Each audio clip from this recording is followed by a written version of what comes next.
In the fluorescent-lit towers of Denver's financial district, they whispered behind my back. She's just a shadow, easily replaceable. They tossed the word around like confetti at office parties, never knowing I'd memorized every sneer, every dismissive glance. But shadows have a way of growing longer when the sun sets. And that cold signature I'd penned years ago, buried deep in a contract no one bothered to read, would soon become the blade that severed their golden parachutes. They called me replaceable until my $1,000,000 clause activated. My name is Laura McKinney, and at 34, I'd become invisible in the very place where I'd poured every ounce of my talent. Harper and Vail Capital's glass tower pierced Denver's skyline like a monument to ambition. But inside its walls, I was nothing more than a ghost haunting the 40th floor. Every morning at 5:30 a.m., I'd lace up my running shoes and pound the empty streets of Lodo, watching the city wake beneath layers of purple dawn. The rhythm of my feet against pavement was the only thing that felt real anymore. Everything else had become a performance where I played the supporting role in my own life. By 7 a.m., I'd be at my desk, 3 monitors glowing with spreadsheets that could make or break $1,000,000 deals. My analyses were flawless, my strategies innovative. Yet in meetings, executives would look through me as if I were made of glass. When I spoke, offering solutions that would later save the company millions, they'd nod absently before turning to ask Brad or Marcus what they thought about that idea. The replaceable one. That's what I'd overheard Elliot Harper, our senior vice president, call me during a cocktail hour he didn't know I was attending. McKinney, she's functional, like good office furniture. You don't notice it's there until you need to sit down. The group had laughed, champagne bubbles rising in their glasses like tiny monuments to my insignificance. The nickname spread through the office like a virus. Whispered in break rooms, typed in Slack messages they thought I couldn't see, embedded in the casual cruelty of corporate culture. Even the intern fresh from Colorado State seemed to know that Laura McKinney was the one whose work you could claim, whose ideas you could steal, whose presence barely registered beyond the quarterly reports she produced. Late nights became my sanctuary. When the office emptied and the city lights sparkled below, I'd sit in the blue glow of my screens, building financial models that sang with precision. These were the hours when I could pretend my work mattered, when the numbers made sense even if nothing else did. It was during one of those midnight sessions, 2 years ago, that HR had sent through my employment contract renewal. 60 pages of legal jargon that most people would skim before signing. But I read every line, every clause, every footnote. It was my nature to be thorough, even when no one was watching. Especially when no one was watching. Buried on page 47, sandwiched between severance terms and non-compete agreements, was something called a retention clause. The language was deliberately opaque, wrapped in layers of legalese. But I understood its essence. If the company terminated my employment without demonstrable cause, they would owe me a sum that made my annual salary look like pocket change. The number was specific, calculated based on my potential value generation over 5 years. Someone in legal had done the math and decided I was worth millions, at least on paper. I'd signed it without hesitation, filed my copy in a folder marked insurance, and forgotten about it. After all, people like me didn't get fired. We just slowly dissolved into the corporate machinery until we became indistinguishable from the walls themselves. My apartment in Capitol Hill was a 20-minute drive from the office, a 1-bedroom sanctuary where I'd created a life separate from Harper and Vail's toxicity. Bookshelves lined with financial theory texts and dog-eared novels. A kitchen where I actually cooked instead of surviving on takeout. A balcony where I grew tomatoes that never quite ripened in Denver's unpredictable weather. But even there, the weight of being replaceable followed me. I'd catch my reflection in the bathroom mirror, brown hair always pulled back in the same practical ponytail, dark circles beneath green eyes that had stopped expecting recognition, shoulders perpetually tensed for the next dismissal. I looked exactly like what they said I was, forgettable. What they didn't know, what none of them bothered to learn, was that replaceable people keep the best records. Every email, every meeting note, every casual comment that revealed the rot beneath Harper and Vale's polished surface. I documented everything with the same precision I applied to financial models. Because even shadows leave marks, if you know where to look. And I'd been looking for 2 long years, waiting for the moment when being invisible would become my greatest advantage.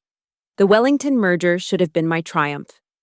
For 3 months, I dissected every financial statement, uncovered discrepancies that others missed, and built a risk assessment model that predicted market fluctuations with uncanny accuracy. But on that Tuesday morning in March, as rain pelted the conference room windows, I watched my work become my noose.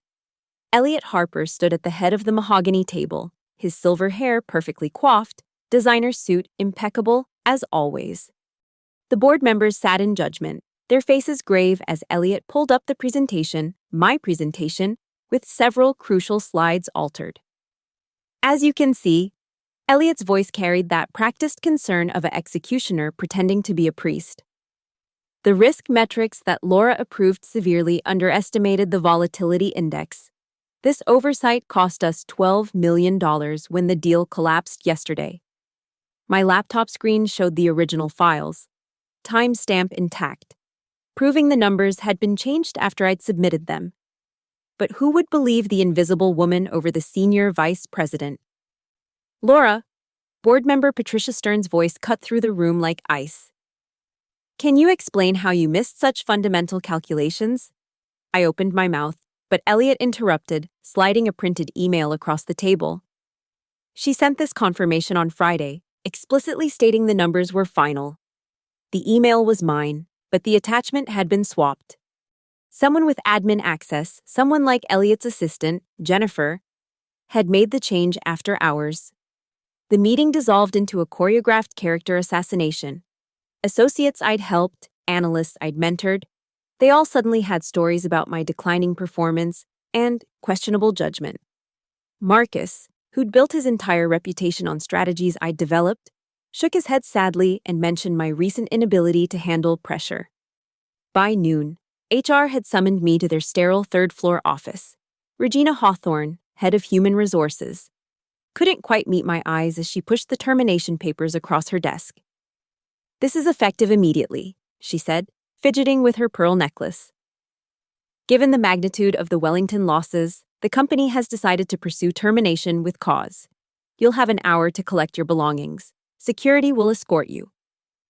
The walk to my desk was a gauntlet of averted gazes and sudden busy work. People who'd asked for my help just yesterday now study their screens with fascinating intensity. Only James from IT gave me a sympathetic look, but even he quickly glanced away when Jennifer passed by. I packed my personal items into a cardboard box, a cliché so perfect it felt scripted. The security guard, a kind man named Robert who'd always smiled at me in the mornings, looked uncomfortable as he stood watch. "I'm sorry, Ms. McKinney," he whispered when no one was listening. The elevator ride down felt endless. 40 floors of descent, each one marking another year of my life I'd wasted believing hard work mattered. The lobby's marble floors echoed with my footsteps as I walked out into the Denver afternoon. Box in my arms, career in ruins. Within hours, the narrative had been established. LinkedIn posts appeared from Harper and Vale employees expressing disappointment in my professional lapse. Someone leaked select details to the Denver Business Journal, ensuring my failure would be public record. My corporate email, phone, and access were severed so quickly it was clear they'd planned this for weeks. Brad posted on the company's Slack, screenshots of which somehow made their way to me through James. Guess she wasn't as irreplaceable as she thought. Wellington, disaster, Botstaz, accountability matters. That evening, I sat in my apartment, laptop open to my LinkedIn page where former colleagues were already distancing themselves. Connection requests withdrawn, endorsements removed, as if professional proximity to me might be contagious. An email from a recruiter who'd been courting me for months arrived with a terse, "Given recent developments, we're pursuing other candidates." My phone buzzed with a text from my younger sister in Portland.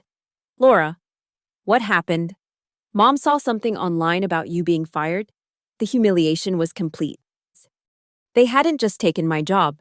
They'd destroyed my reputation, my future prospects, my professional identity. Everything I'd built over 12 years had been dismantled in a single morning. I opened a bottle of wine, a nice Malbec I'd been saving for a celebration that would never come, and spread the termination paperwork across my coffee table.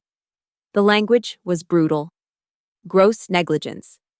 Fiduciary irresponsibility. Conduct detrimental to company interests. But as I read through the pages, something nagged at me.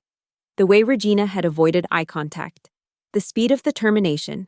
The coordinated social media campaign. This wasn't just about getting rid of me.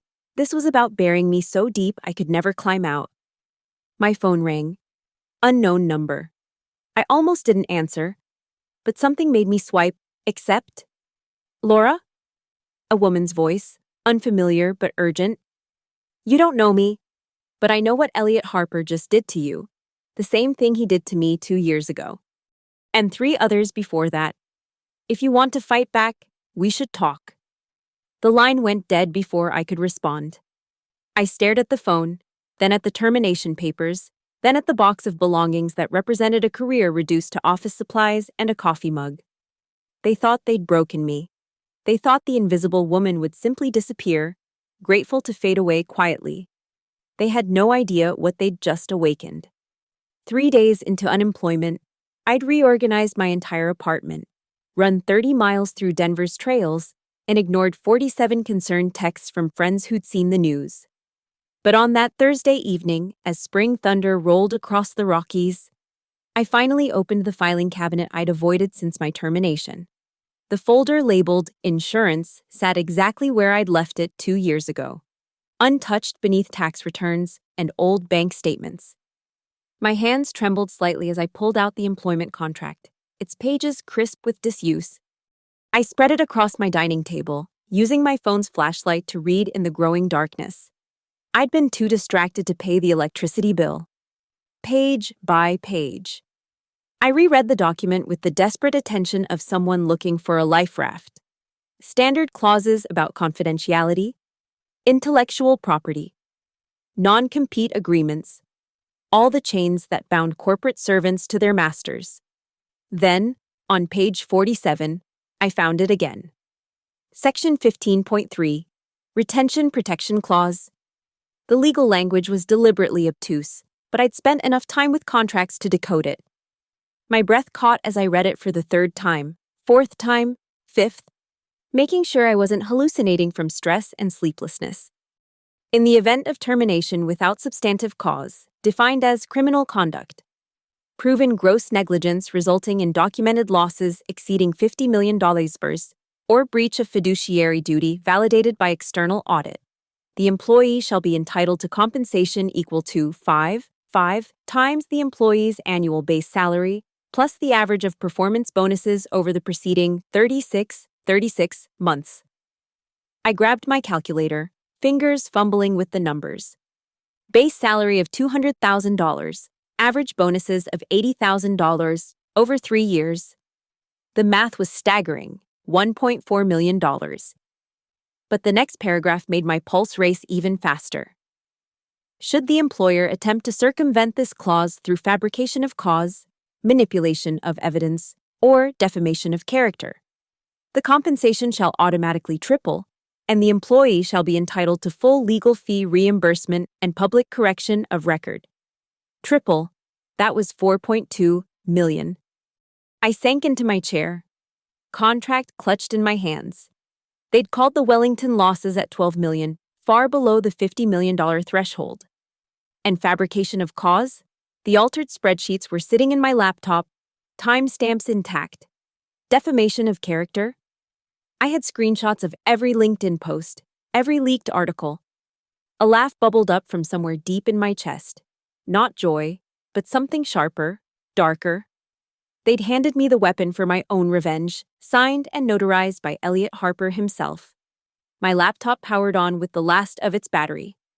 I pulled up the email from HR, sent 2 years ago, confirming the contract terms. Regina Hawthorne's digital signature sat at the bottom, legally binding. I'd even been smart enough to forward it to my personal email, a habit born from years of covering my tracks. The anonymous caller from 3 nights ago had left a number.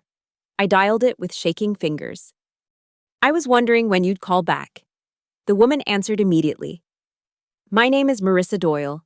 I'm an employment attorney who specializes in corporate malfeasance. And before you ask, yes, I know about your retention clause. I helped write the template for it when I worked at Harper & Vale's legal department 5 years ago." "You... what?" "It was my little time bomb." Marissa's voice carried a smile. "I knew what kind of company they were, what kind of man Elliot Harper was. So I embedded those clauses in every senior analyst contract, hoping someday someone would be smart enough to use them. You're the first one who actually read the contract before signing." We arranged to meet the next morning at a coffee shop in Cherry Creek, far from the financial district's prying eyes. I spent the rest of the night gathering evidence, emails, timestamps, recordings of meetings I'd made under Colorado's one-party consent law, performance reviews that glowed before suddenly turning dark. At 3 a.m., I found something that made me stop cold. An email thread between Elliot and Jennifer. Accidentally CC'd to a distribution list I was on, quickly recalled, but not before my email client had cached it. "Jay, make sure the Wellington files are updated after McKinney submits them. Need the numbers to reflect the higher risk metrics we discussed. She won't check after submission. She never does." Jennifer's response: "Done. Archives modified. Original files deleted from server backup." They'd planned it, documented their own conspiracy in writing. Elliot's arrogance, his certainty that I was too insignificant to fight back, had made him sloppy. I sat back in my chair as dawn light crept across Denver's skyline. Outside, the city was waking up, preparing for another day of corporate warfare. Harper & Vale's tower stood in the distance, lights beginning to flicker on in its windows. For the first time in 3 days, I smiled, a real smile, not the practiced one I'd worn like armor in conference rooms. They'd called me replaceable, invisible, a shadow. They'd made one critical error in their calculation. They'd assumed I was also weak. I pulled up my LinkedIn profile, still bearing the shameful tags of my termination, and typed a simple post, taking some time to consider my next chapter. Sometimes the most valuable lessons come from unexpected places. Stay tuned. Within minutes, views started climbing. Former colleagues, competitors, journalists. Everyone loves watching a corporate execution, but they love a resurrection even more. My phone buzzed. A text from James in IT. "Saw your post. You should know they're already trying to hire your replacement. Interviews start Monday. Also, check your personal email. Sent you something interesting about server backups." I opened my laptop again, battery now dead, and plugged it in with renewed purpose. The retention clause wasn't just a number on a page. It was validation of everything I'd known but been too beaten down to believe. I had never been replaceable. They just hadn't realized it yet. Marissa Doyle looked nothing like the corporate attorneys I'd known. She walked into the Cherry Creek coffee shop wearing jeans and a leather jacket, her gray-streaked hair pulled back in a messy bun, carrying a battered messenger bag that had seen better decades. But her eyes, sharp, calculating, predatory, belonged to someone who'd eaten corporate sharks for breakfast. "Laura McKinney," she said, sliding into the booth across from me. "The woman who actually read her contract. You have no idea how long I've waited for you." She ordered black coffee, no sugar, no pleasantries, and spread my contract across the table between us. Red pen marks appeared as she talked, circling clauses, drawing arrows between sections. "Here's what they don't know," Marissa began, her voice low but intense. "I wrote these retention clauses after Elliot Harper destroyed my career at Harper & Vale. Sexual harassment I couldn't prove. Evidence that mysteriously disappeared, witnesses who suddenly developed amnesia. I lost everything, my job, my reputation, my marriage from the stress.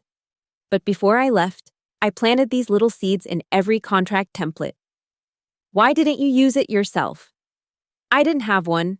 I was senior counsel, different contract structure." She smiled bitterly. "But you do. And more importantly, You have what I never had. Proof of deliberate sabotage. Over the next 2 hours, we built our strategy. Marissa had kept files on Harper and Vale, tracking patterns of discrimination, wrongful terminations, SEC violations that were brushed under expensive rugs. She pulled out a tablet, showing me spreadsheets of former employees, mostly women, some minorities, all terminated under suspicious circumstances. Sarah Winters, 2019, fired for poor performance after refusing Elliott's advances.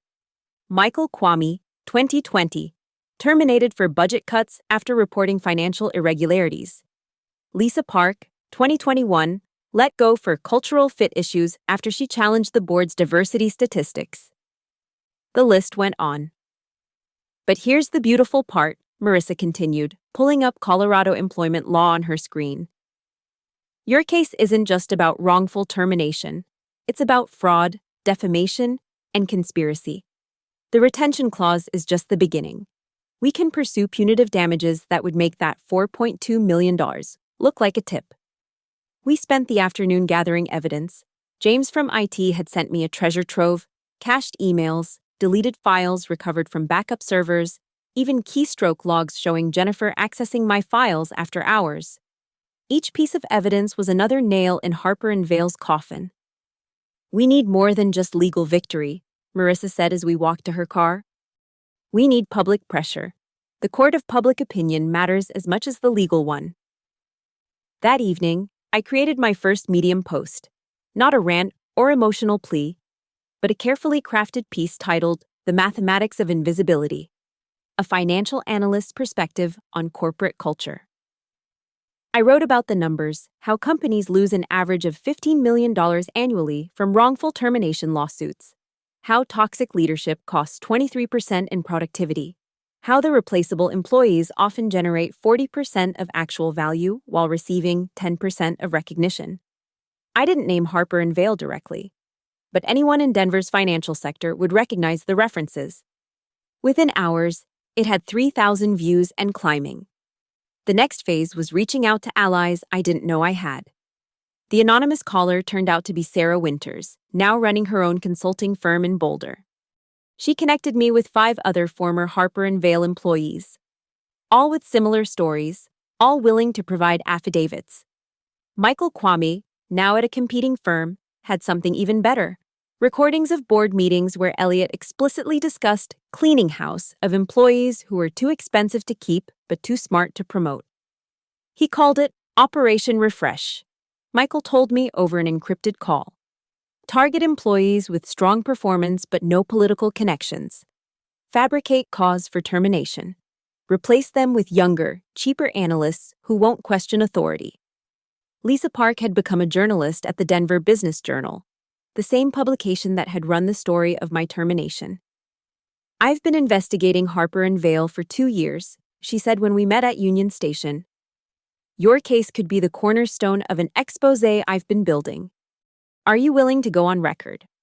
By week's end, we had assembled what Marissa called a litigation dream team. Forensic accountants who could prove the Wellington numbers were altered. Former employees ready to testify about patterns of behavior. IT specialists who could demonstrate the digital tampering. But the masterpiece was something James had hidden before my termination. A full backup of Harper and Vale's email server from the night before the Wellington presentation. Every original file, every unaltered spreadsheet, every authentic timestamp. I knew something was coming, James admitted when he handed me the encrypted drive. Elliott had done this before. I couldn't stop it, but I could document it. Marissa drew up the initial demand letter on Friday afternoon. It was a work of art. 15 pages of legal precision that outlined not just the retention clause violation, but conspiracy, fraud, defamation, and violation of Colorado's wage theft statute. The demand was simple, $4.2 million per the tripled retention clause, plus $2 million in punitive damages, plus public acknowledgement of wrongful termination. Or, the letter concluded, we proceed to litigation, where discovery will reveal patterns of conduct that may interest the SEC, EEOC, and Colorado Department of Labor. Before sending it, I made one more move. I scheduled a series of interviews. Colorado Public Radio's business segment, a popular financial podcast, and a speaking slot at the upcoming Denver Women in Finance conference. My topic: invisible value. How companies lose millions by dismissing their best assets. Are you ready for this? Marissa asked as she prepared to send the letter to Harper & Vale's legal department. Once we pull this trigger, there's no going back. They'll come at you with everything they have. I thought about the past 2 years of being ignored, overlooked, dismissed. I thought about the smirk on Elliot's face as he destroyed my career. I thought about all the other replaceable people who'd been crushed by the same machine. Send it, I said. Let them know the shadow they ignored just became their worst nightmare. The first domino fell on a Tuesday morning when Lisa Park's article hit the Denver Business Journal's front page. The Replaceable Woman, Inside Harper & Vale's Culture of Calculated Terminations. My silhouette photograph accompanied the piece, anonymous enough to maintain mystique, recognizable enough for those who knew me. Within hours, the Replaceable Woman was trending locally on Twitter. Financial analysts from competing firms shared their own stories.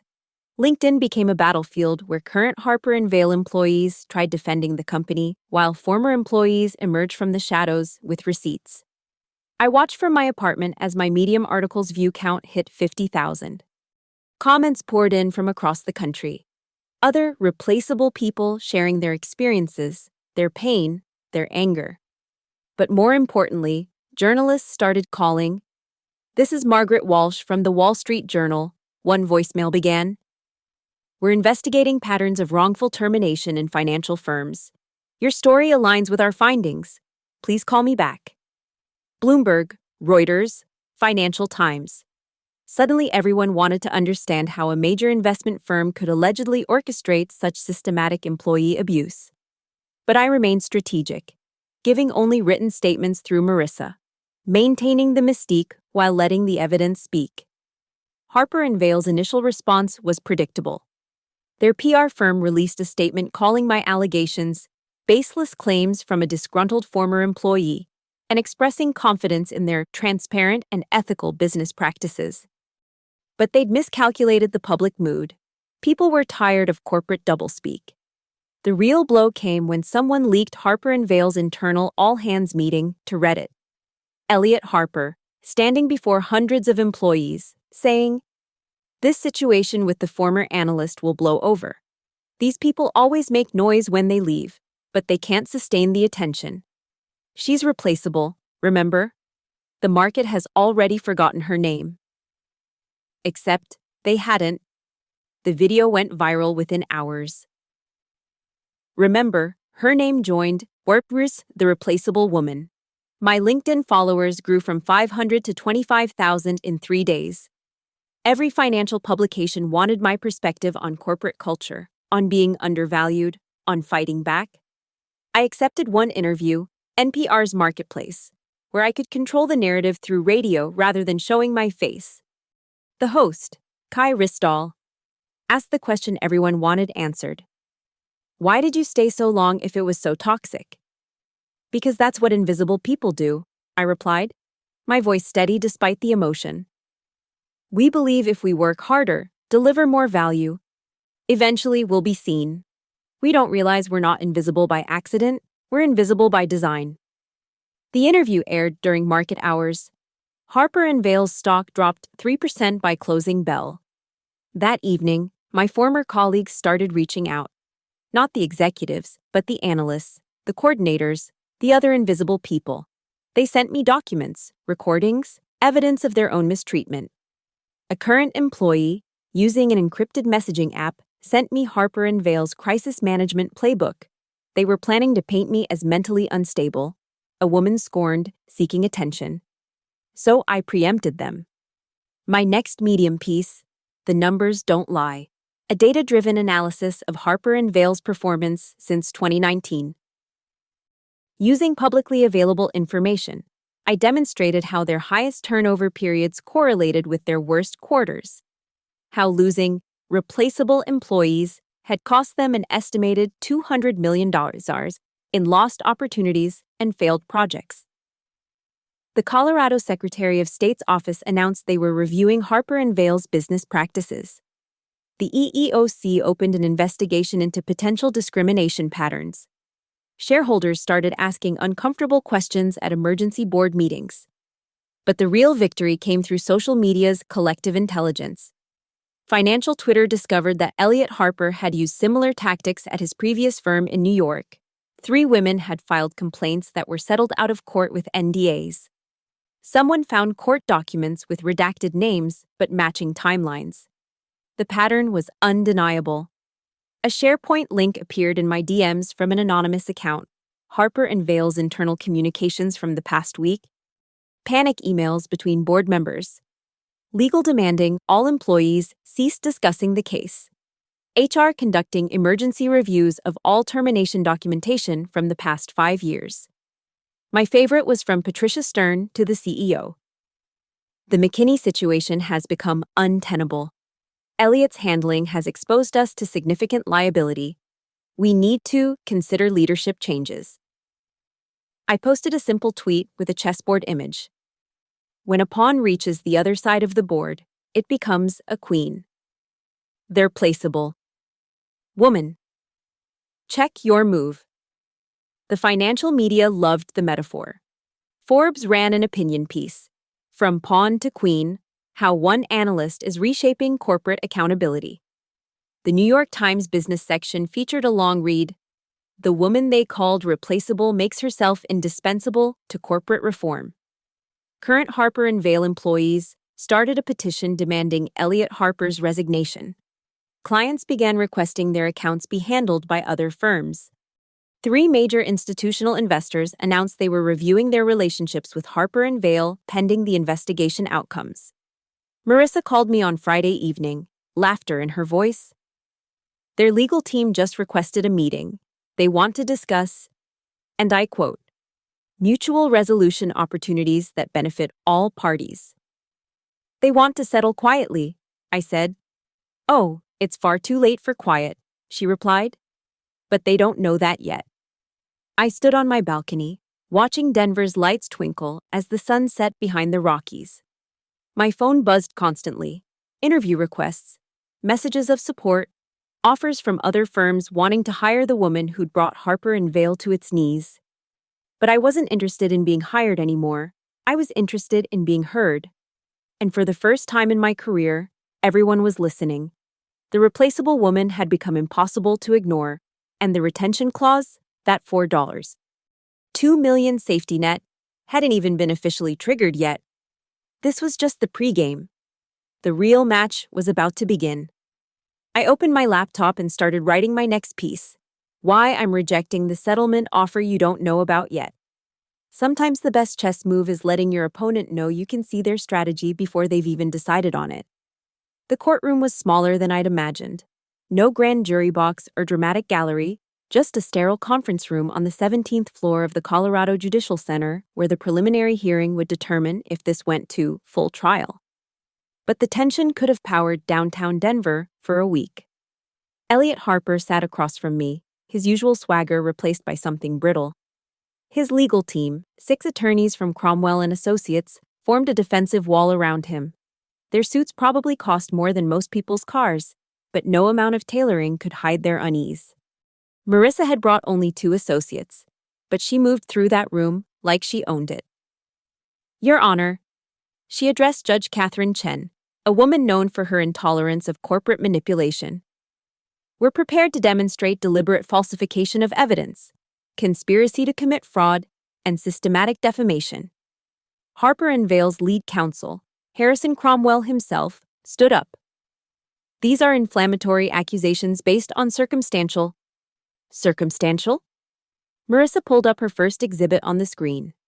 Let's discuss timestamps, shall we? What followed was a surgical dissection. Email after email, timestamp after timestamp. Marissa built an airtight timeline. The Wellington files submitted at 4:47 p.m.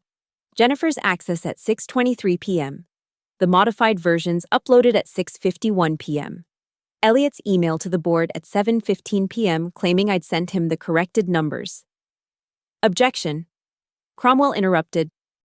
These timestamps could have been manipulated. By who? Marissa smiled. My client was locked out of the system within minutes of her termination. These logs come from Harper & Vale's own servers, subpoenaed and verified by an independent forensic analyst. She brought James to testify via video link. He'd moved to Seattle after quietly resigning. His testimony was devastating. He explained the backup protocols, how he'd noticed unusual admin activities, how he'd preserved evidence anticipating exactly this scenario. Did Mr. Harper ever directly instruct you to modify employee files? Marissa asked. Not directly, James replied. But Jennifer, his assistant, requested admin access to fix errors in the Wellington files after Ms. McKinney had submitted them. When I questioned this, she said it came from Mr. Harper. The Harper & Vale team scrambled. They tried to paint James as a disgruntled employee, a conspirator, technically incompetent. But James had receipts, literal IT tickets, email trails, even a recorded help desk call where Jennifer explicitly stated she needed to update McKinney's numbers per Elliot's instructions. Then came the moment that changed everything. Marissa introduced a new witness, Robert Hutchinson, Harper & Vale's own chief compliance officer who'd flown in from New York. Mr. Hutchinson, Judge Chen asked, are you testifying against your own company?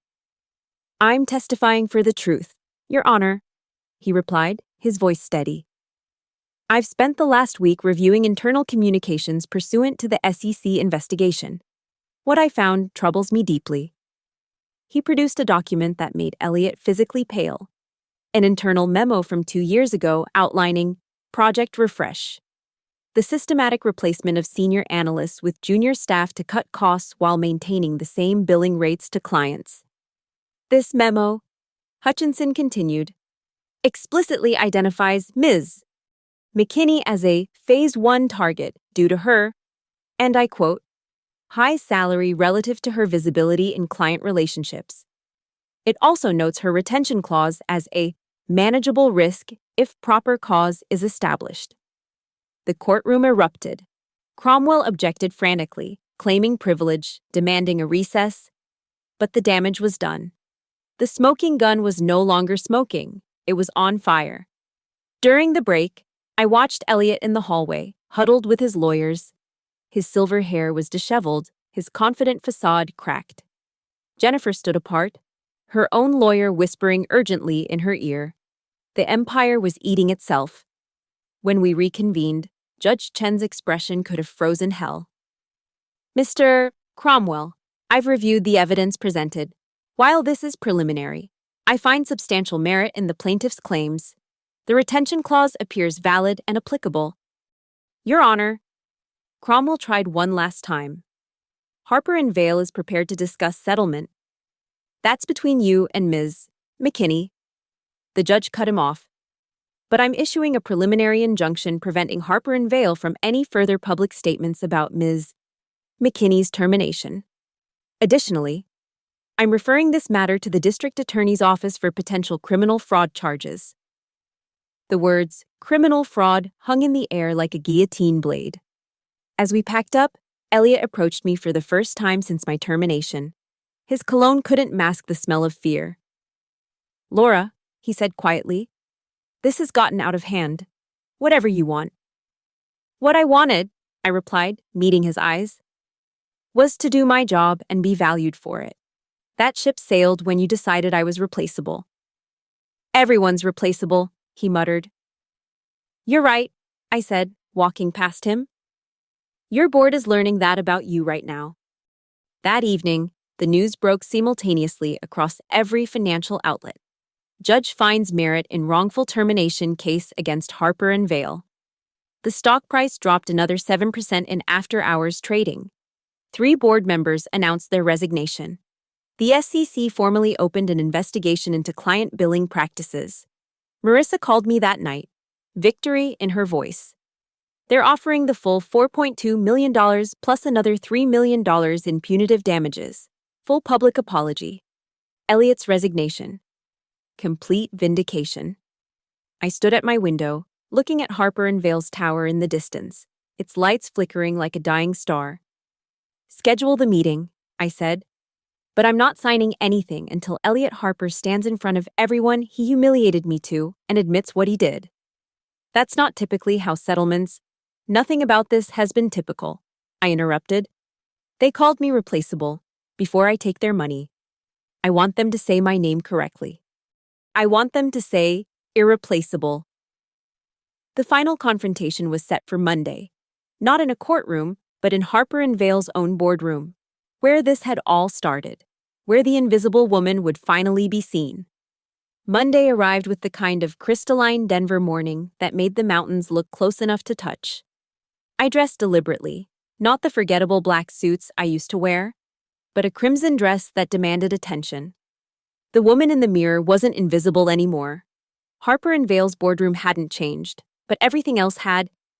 The mahogany table where I'd been humiliated now hosted my vindication. Board members filled the seats, their faces grave. The general counsel, external auditors, even a court reporter to document every word. And at the far end, Elliot Harper, diminished and gray, despite his expensive suit. Let's be clear about what happens today, Marissa began, placing the settlement documents on the table. This isn't just about money. This is about accountability.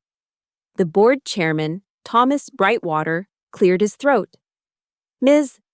McKinney, Harper and Vale is prepared to meet all your terms.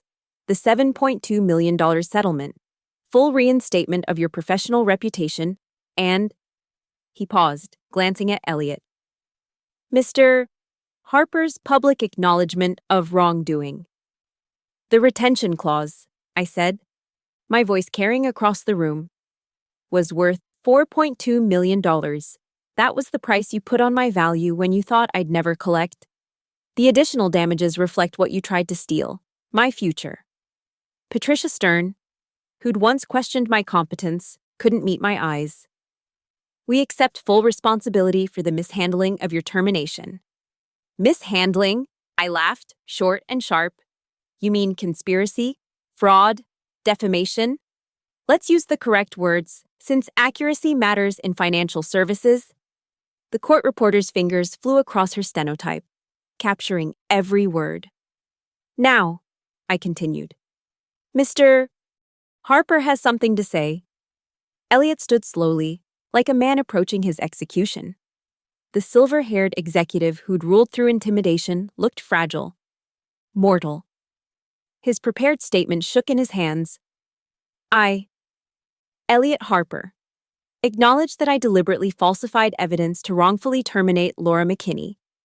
I conspired to manipulate data, defame her character, and destroy her professional reputation. I did this because... He stopped, swallowing hard. Because I viewed her as replaceable. I was wrong. Continue. Judge Chen's representative prompted from the corner. Laura McKinney's analytical work was exemplary. Her strategies generated over $200 million in returns for Harper and Vale during her tenure. She was... The words seemed to physically pain him. Irreplaceable.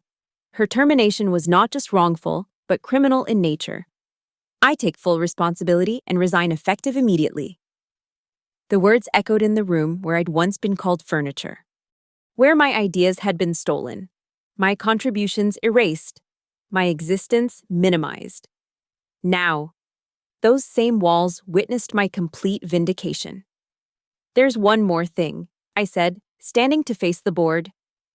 Harper and Vale needs to establish a $10 million fund for employees who face similar treatment. Call it the Irreplaceable Fund. For every person Elliot Harper and others like him tried to erase. Thomas Brightwater nodded immediately. Done. We'll announce it publicly this afternoon.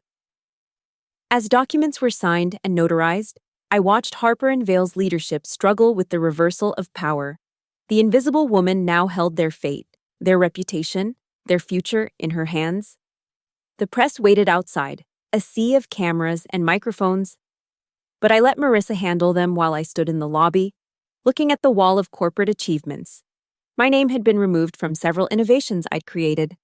By tomorrow, it would be restored with interest. The settlement amount hit my account that afternoon.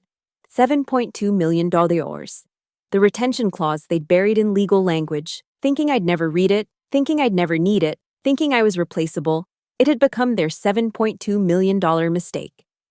That evening, financial news exploded with the story. David slays Goliath, analyst wins historic $7.2 million settlement. Forbes called it the most expensive underestimation in corporate history. The Wall Street Journal ran a piece titled "The Retention Clause That Retained Justice." Elliot Harper's resignation made headlines, but more importantly, the SEC announced expanded investigations into Harper & Vale's practices. 3 more executives resigned. The board implemented mandatory ethics training, transparent performance reviews, and whistleblower protections I'd helped draft. Jennifer, Elliot's assistant, was terminated and faced criminal charges for tampering with evidence. The analysts who'd betrayed me scrambled to distance themselves from the scandal. Brad, who'd mocked me on Slack, was demoted and transferred to the Omaha office. But the sweetest vindication came from an unexpected source. Robert Hutchinson, the chief compliance officer who'd testified, called me personally. "Laura, we're restructuring the entire organization. The board wants to know, would you consider returning as Senior Vice President of Strategic Analysis, your own team, reporting directly to the board with complete autonomy?" I almost laughed. "You want to hire back the replaceable woman.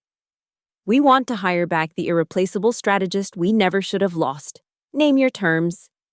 "I'll think about it," I said, though we both knew my answer. My consulting firm was already registered, with 3 former Harper & Vale employees ready to join me. That night, I returned to my apartment and opened a bottle of that champagne I'd never had reason to celebrate with. The city lights sparkled below, Harper & Vale's tower among them, forever changed by one woman who'd refused to disappear. My phone buzzed with congratulations from around the world. Other replaceable people sharing their stories, finding courage in mine. The #SaysYourQuar Irreplaceable Fund hashtag was trending globally. Companies were reviewing their employment contracts, terrified of their own hidden retention clauses. The woman they'd called replaceable had just cost them $7.2 million. A CEO, board members, and their reputation. The invisible woman had become their most visible nightmare, their name forever linked with one of the most spectacular corporate downfalls in recent history. The retention clause had activated, and with it, a revolution. 6 months had passed since the settlement. The autumn air was crisp as I stood in my empty apartment, boxes packed, ready for the movers. Not because I had to leave, but because I was choosing to. The $7. $2 million sat mostly untouched in investment accounts, growing quietly while I built something more valuable than money. My consulting firm, Invisible Value Associates, had launched with 15 clients in the first month, all companies terrified of becoming the next Harper & Vale. I'd turned down the SVP position at Harper & Vale. Of course, they'd renamed their building, restructured their entire C-suite, implemented every reform possible, but some bridges, once burned, illuminate better paths forward. Tonight was my last night in this Capitol Hill apartment, where I'd spent so many hours plotting revenge, nursing wounds, discovering my worth. Tomorrow, I'd move to the house I'd bought in Cherry Hills, not for its prestige, but for its home office with mountain views where my team of formerly replaceable analysts would build something new. My phone rang. Marissa Doyle. "Thought you should know," she said without preamble. "Elliot Harper was just indicted on federal fraud charges. He's looking at 5 to 10 years. I felt nothing. No satisfaction, no vindication, just nothing. How's his defense? He can't afford good lawyers anymore. His assets are frozen, his reputation destroyed. He's actually asked for a public defender. The man who'd worn $5,000 suits would stand trial in borrowed clothes. The executive who'd called people replaceable had discovered he was the most replaceable of all. There's something else," Marissa continued. "Remember the irreplaceable fund we forced them to create? It's helped 47 employees so far. Your story started something, Laura." After we hung up, I walked to my balcony one last time. Denver sprawled below, lights beginning to twinkle in the gathering dusk. Harper and Vale's tower, now renamed Brightwater Financial, stood among them, forever changed. My laptop sat open on the kitchen counter, showing emails from journalists wanting to write books about the case, documentary producers seeking rights to the story, business schools wanting me to guest lecture.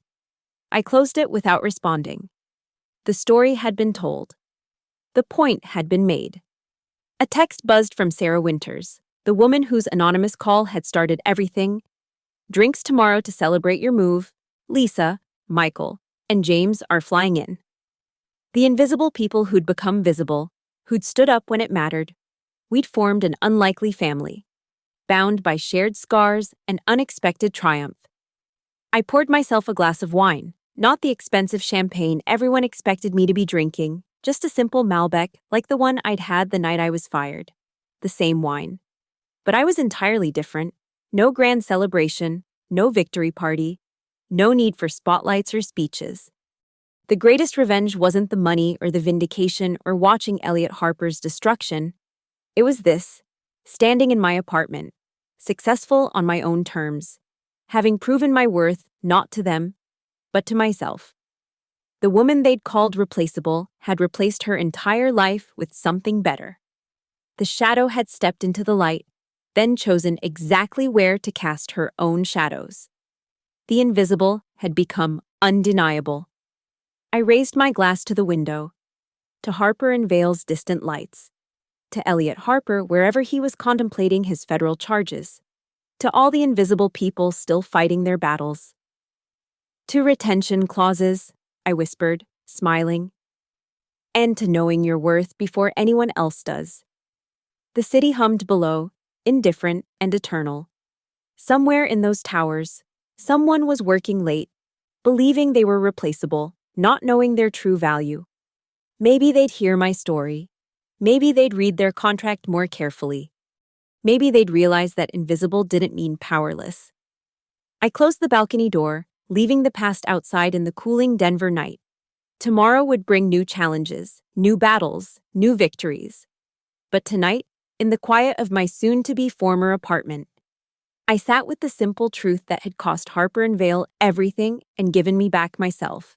I had never been replaceable. I had always been irreplaceable. They just hadn't known it until my retention clause, that beautiful, buried, $7.2 million clause, activated and showed them exactly what replacing me would cost.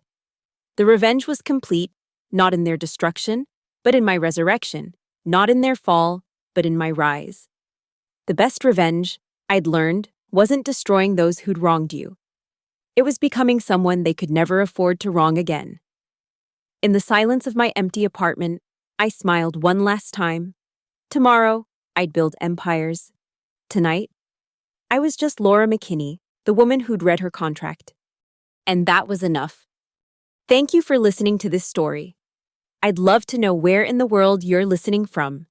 Drop a comment below and let's connect. If this story resonated with you, please subscribe to the channel and share your thoughts. Have you ever felt replaceable at work? What would you have done in Laura's situation? Your stories inspire our next episodes. Don't forget to hit that subscribe button and share this with someone who needs to hear that they're irreplaceable.